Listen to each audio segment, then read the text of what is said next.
Good afternoon, ladies and gentlemen. I'm Jason Jal with Oz Arab Media, and today we are joined by Miss Teen from Legacy International, Shaheen Sharma. Please tell me I got that right. Shaheen Sharma. Thank Sharma. you. Thank you. Thanks for joining us today, Shaheen. As part Thank you of for having the me. ongoing series, we will be interviewing the Miss Teen winner, Shaheen. Thank you so much for having me, Joseph. We're It glad means to have you. Thank you. thank you. So you are joining us from the Gold Coast. How did you hear Yes. about the Legacy International pageant? So it was all through social media, of course. Social media does play a lot of a big role in our lives these days. So that's how I found out about Legacy International.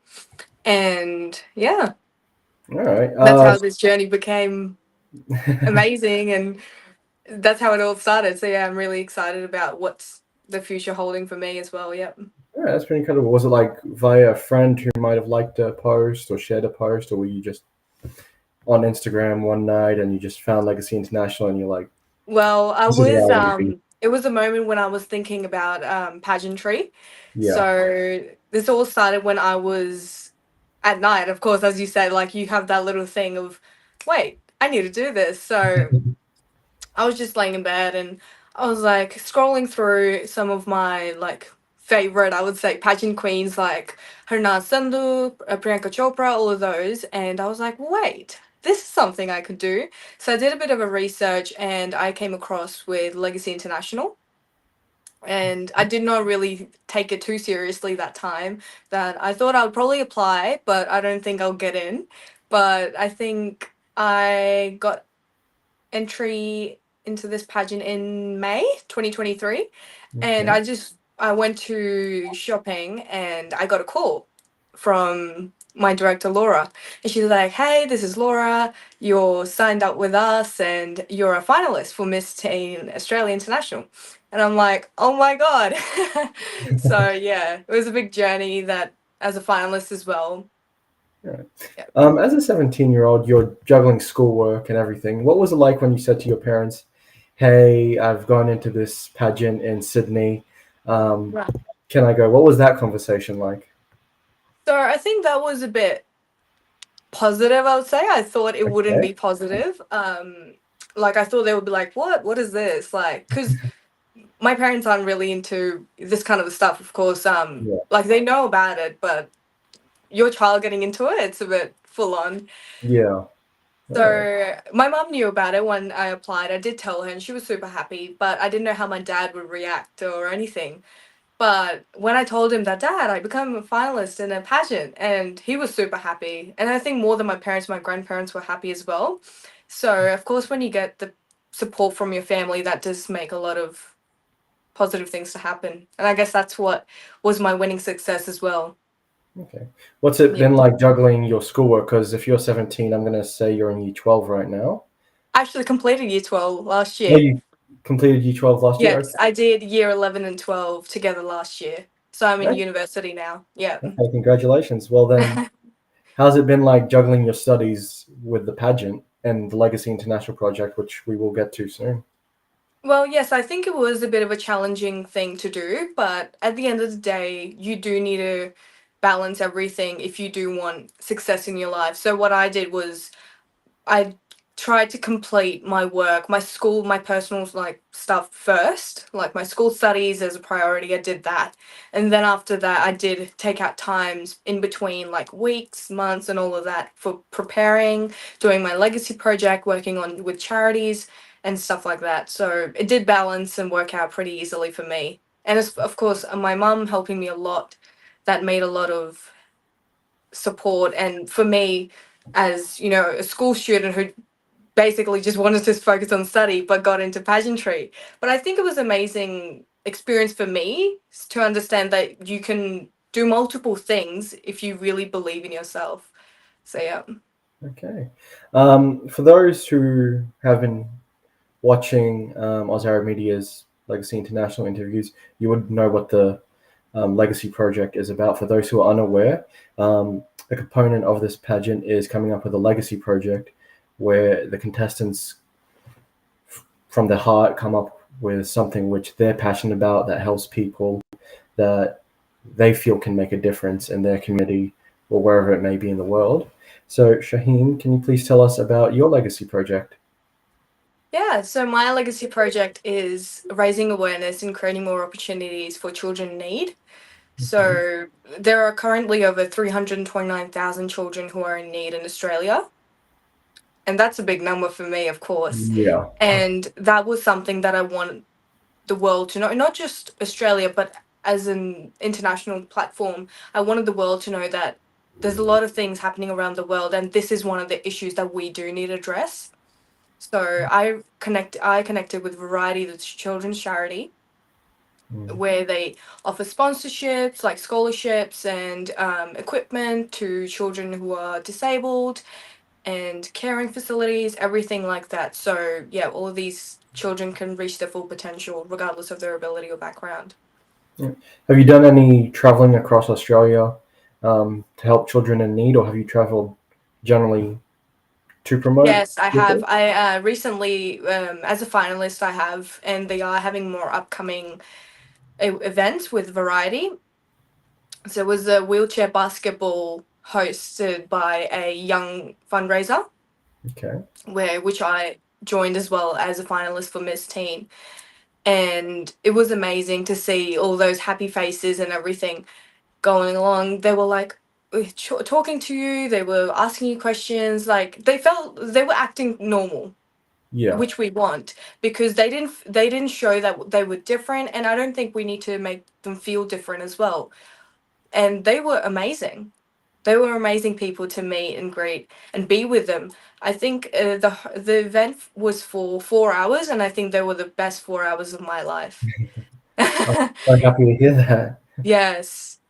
Was this in Australia that you traveled for this event, or was this Yes, it international? was in Australia. I did make some international appearances as well in India and Pakistan, which Okay. I did share through my social media as well. So in India, there were I did the same platform for them as well, because there's a lot of poverty, there's a lot of issues in India as well with children and how they're raised. So there was so for my first was when I went to a school, a public school in Punjab, like a region in India, Hmm. and they only had 53 students in that school. Okay. Small And school. it was like a very I wouldn't even say standard, it was a bit below standard school. So it had like really simple things, I would say, like teachers, they basically knew simple maths, non like extra how we have it in school here. And children there, they didn't really have the actual uniform, they just had whatever clothes and broken shoes and all of that. So for Okay. them, I actually just attended a day, like a normal day. I didn't tell them that I was coming. And like the teachers and everyone did knew, but not the children, because I wanted to see their reaction. So I went there. I did take some gifts for them, like stationery that can that they can use for their studying and everything. Yeah. And they were so happy. They were communicating in their language with me, Okay. and it was amazing to talk to them. They were telling me like little things about them, like, oh, this is my name and this is what I do. They didn't know me, I didn't know them, but you could just see that it was coming from their heart, which I personally really liked and enjoyed. And That's my been a second appearance was with a I would say like an orphanage, kind of like an orphanage, but it yeah. was in another region of Punjab as well, All right. That's where I went to go see children who had problems with their like body, and some of them were disabled, some of them were also just left by their parents, so like out um in front of the charity, uh, like the orphanage's charity where the main is hosted, and some of them were just thrown into like streets and everything because they had problems. So there was this one child I met who was, I think, 4 years old, and he was just thrown into the gutter by his parents. Why? Because he had a problem. He wasn't normal. So I think these type of issues do need to be classified as, they're normal. when we're all normal. It's just that they're a bit different, but that doesn't make us like to hate them or to throw them out or whatever they want to think about that. So yeah, that did make me a bit upset, but yeah. It's hard to believe that places like this Yeah, still it's even exist in hard the for me world. to talk right now about Yeah, that. Like thinking about it, it's yeah. it's alright. It's Even alright if you, talking about it's pretty hard, yeah. it's also hard to hear about it. I mean, Yeah. just imagining that things like this still exist True, and very true. And if like when I went there, I heard every like the children speak to me about, they didn't know what was happening, but the teacher that was there, like the people who were taking care of them, they told me the stories, and I was really shocked to see how, people still have that thinking in their mind that, oh no, our child is not normal, or whatever yeah, they want to think. And I don't think that should be a topic. Like, it's your child. It's not a toy or anything that, oh, if it's broken you just throw it away. But yeah. yeah. No, exactly. I mean, if something like that happens in Australia, communities would go crazy just hearing that kind of True, story. yes. To think that this is some sort of, I wouldn't say normal, but uh, for lack of a better word, somewhat common um, Mm. thing in certain areas of the world, it's scary. So thank you for shining a light on that, Mhm. Shaheen. Thank Um, winning in your category, Miss Teen, and the work that you do, this is something that can shape your entire life. Where do you see yourself in 10 years' time from now doing what you do? I think in 10 years I would be doing the same thing. This is a legacy project, of course, that's why it's called Legacy International. And this is going to be now forever in my life, where I'll be just not helping but also supporting them and empowering them, that you don't need anyone like those negative people in your life to, be forward or bring yourself out. You can help yourself. If we can give you the support, all of these people, like the charities, everything, are giving you support, you should believe in yourself. And I guess that's what all of these children should be dreaming, that yes, we do have someone with us, and we don't need to care about the negativity or that we're not worth anything. So yeah, this is what I aim to create. Like, I want to bring that number down to zero. Those 329,000 should be zero by the end of, I would say, 10 years, not even 10 years. God willing. Yep, true. Your experience in the pageant, being crowned Miss Teen, what was that like? How did it feel the moment that the crown was placed on your head? Oh, that's a big question.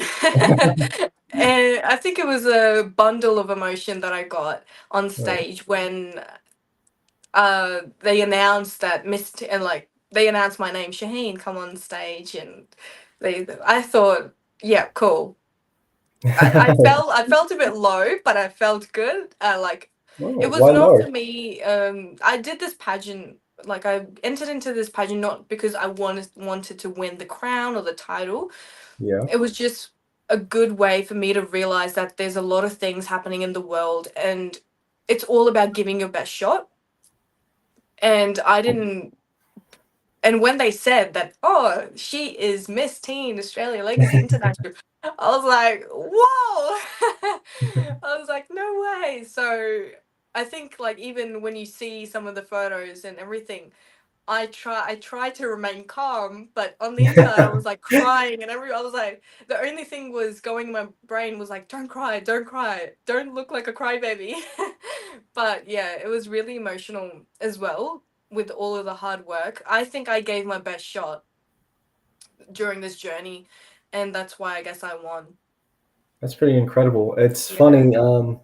I've heard so many people say during like big moments such as yours, they think to themselves, "Don't cry, don't cry, don't cry," but Yeah. then they're just bawling their eyes out just because they Yeah. can't stop thinking about the crying. Yeah. Um, that's probably my true sense of advice. Don't think about the crying, or else it's just going to come flooding out like a river. True. But But no, I think congratulations. I was super happy. I could see the main thing I could see right now, like when I was on stage, was seeing my parents. Okay. They were super happy. They were overjoyed, they were overwhelmed, they were super happy. And that was something, I don't know if winning the crown was a more happy moment than seeing my parents there.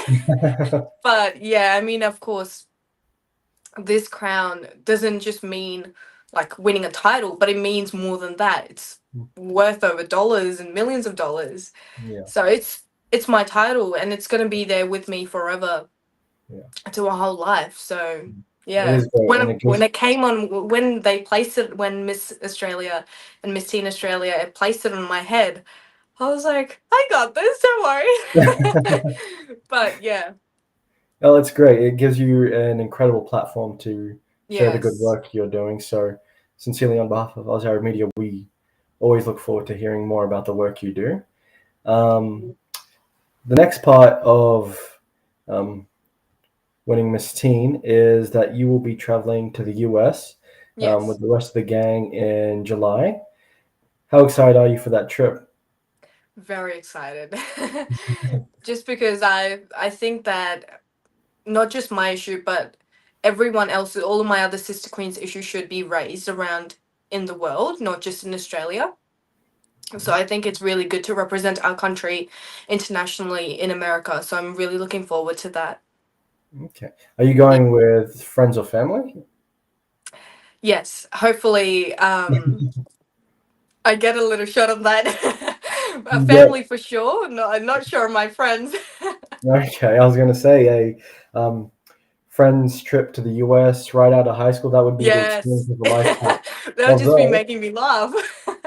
although now that I'm saying that out loud, I just remembered that um, you have to be 21 to and over to drink in the US, so you probably won't get land to much clubs or bars over there. So I'm okay with that. you're okay with that. Okay, fair play. I respect that. Um, what message would you like to give to other teenagers um, who follow the legacy pageant, who are because obviously at your age it's a very critical point in your life. What message would you like to share to teenagers who are still trying to find their place? I think the only message I would give is not to listen to your friends. Like Not not to listen as to your friends. in I a wish I knew you yeah, 5 years ago because like I knew that advice. not to listen to the people who are around you, because when you have that teenage mind, like there's a lot of things going in your life, like personal, school life, friends life, and other things. So always just feel positive, because I've seen a lot of teenagers who do feel that they're not worth anything, and that they shouldn't be here. And I think that's not something you should be feeling as a teenager. You should be thinking bright, and you have a long way to go. And that's what I did. I didn't get into all of the things that are happening around, whether it's negativity or whatever that is happening with their lives as well. I always focus on myself, even in studies as well. So right now I'm doing Bachelor of Nursing at Griffith University, and I didn't believe that I'd be doing something like this at a young age, but it's just the maturity level that every child has, and I've matured pretty quickly, I guess. But yeah, for a teenager, I think just always believe in yourself, that you don't need to listen to what others say, that oh, you're not worth anything, or you have a boring life. They don't know what's happening in your life. So I've always been a bit of an introvert in my school life as well, from prep to year 12, and I don't think most of the people around me didn't know what was happening, didn't know what was happening in my life until they found out that I got into pageantry and everything. So yeah. All right. Shaheen, on behalf of Azhar Media, thanks for joining us. And when we say this sincerely, we would love to stay in touch with all the good work that you do. So make sure to keep us in tune, and Thank you. we'll make sure to share your story. To all our viewers, I'd like to thank you for joining us today on Oz Arab Media for this special interview with Miss Teen Legacy International 2024, Shaheen Sharma. Thank you. Thank you so much, Joseph, for having me. We're glad to have you. Thank you. Thank you.